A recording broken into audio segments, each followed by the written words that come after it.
নমস্কার বন্ধুরা, খাওয়া হবে জমজমাট চ্যানেলে সবাইকে জানাই সুস্বাগতম। তোমরা সবাই গরমে ভালো আছো তো বন্ধুরা? এখন তো বাজারে পাকা আম এসে গেছে, পাকা আমের রেসিপি আজ বানাবো।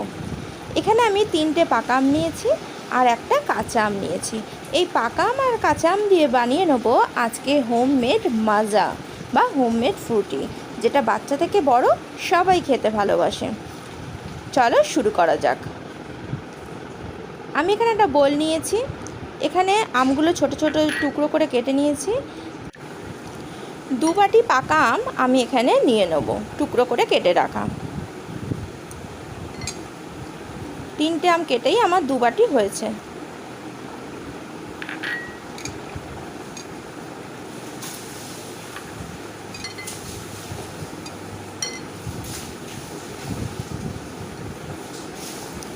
আর নিয়ে নিচ্ছি 1 বাটি কাঁচা আম। একটা আম কেটে আমার 1 বাটি কাঁচা আম হয়েছে। কাঁচা আমগুলো আমি ধুয়ে রেখেছিলাম। আমি এই কাঁচা আম পাকা আম যে বাটির মধ্যে নিয়েছি তার মধ্যে দিয়ে দিলাম আমি 1.5 লিটার নর্মাল টেম্পারেচারে রাখা জল।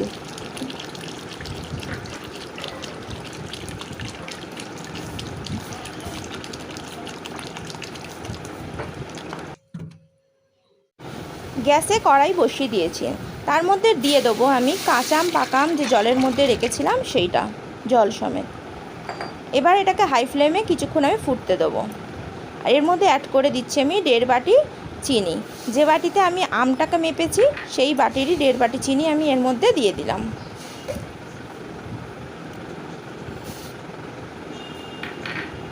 ততক্ষণ ফোটাবো যতক্ষণ না আমের কালারটা চেঞ্জ হয়ে যাচ্ছে। কাঁচা আমগুলো দেখো বন্ধুরা কালারটা কীরকম চেঞ্জ হয়ে গেছে। এটাকে আর কিছুক্ষণ ফুটিয়ে নেব। এখন আমার এটা কমপ্লিট হয়ে গেছে ফোটানো।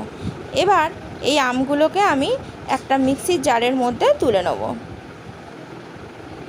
এখন আমি আমগুলো মিক্সির জারে নিয়ে নিয়েছি। এতে অল্প কিছু পরিমাণ সিদ্ধ করে রাখা জলটাও দিয়ে দিয়েছি। এবার এটাকে মিক্সি করে নিয়েছি। এখন আমার মিক্সি করা হয়ে গেছে। এবার ফাঁকা বোলের মধ্যে এটাকে আমি ঢেলে দিচ্ছি। এইভাবেই সমস্ত আমগুলো অল্প অল্প পরিমাণ নিয়ে মিক্সি করে আমি এর মধ্যে ঢেলে দেবো।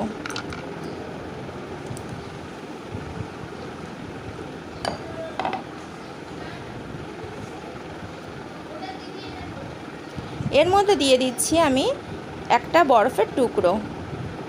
বড় সাইজের বরফ আমি আলাদা বাটিতে বসিয়ে রেখেছিলাম, সেই টুকরোটাই আমি দিলাম।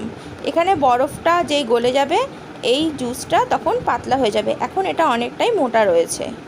আর যদি তোমরা মনে করো যে বরফ দেবে না, তাহলে ফ্রিজে ঠান্ডা জলও এর মধ্যে দিতে পারো, তাহলেও এটা খেতে ভালো লাগবে। আর ফ্রিজে এটা রেখে দিতেও পারো। রেডি আমার হোমমেড ফ্রুটি বা মাজা। এটার টেস্ট অসাধারণ। আর এটা অনেক দিন ফ্রিজে প্রিজার্ভ করেও রেখে দেওয়া যায়, সপ্তাহখানেক তো অনায়াসে রাখা যায়।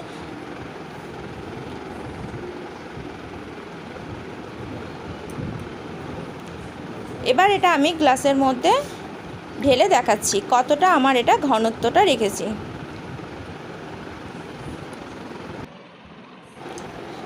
বাড়িতে যদি কোনো অনুষ্ঠান থাকে এটা সপ্তাহখানেক আগে থেকে আপনি বানিয়ে স্টোর করে রাখতেই পারেন।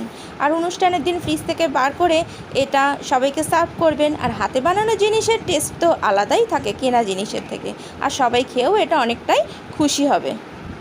আর কেনা জুসের থেকে এটা অনেক কম খরচায় ঘরে বানিয়ে নেওয়া যায়। আমার 2টো গ্লাস ভর্তি হয়ে গেছে। তা বন্ধুরা তোমরা তো অবশ্যই বানাচ্ছ এরমভাবে ঘরে ম্যাঙ্গো ফ্রুটি বা মাজা। আর অবশ্যই বানিয়ে টেস্ট করে আমাকে জানিও তোমাদের কীরকম লাগলো কমেন্টসে। আর এইটা দেখতে দেখতে অবশ্যই আমার চ্যানেলটিকে একটা সাবস্ক্রাইব করে নিও যদি তুমি আমার নতুন বন্ধু হও। আর পাশে থাকা বেল আইকনটিতে ক্লিক করতে ভুলো না নতুন নতুন রেসিপি তুমি সবার আগে পাওয়ার জন্য। আর যদি তুমি আমার পূর্ণ বন্ধু হও, সাবস্ক্রাইব করেই আছো আমার চ্যানেলে, তাহলে তোমাকে অশেষ ধন্যবাদ। সবাই ভালো থেকো, সুস্থ থেকো।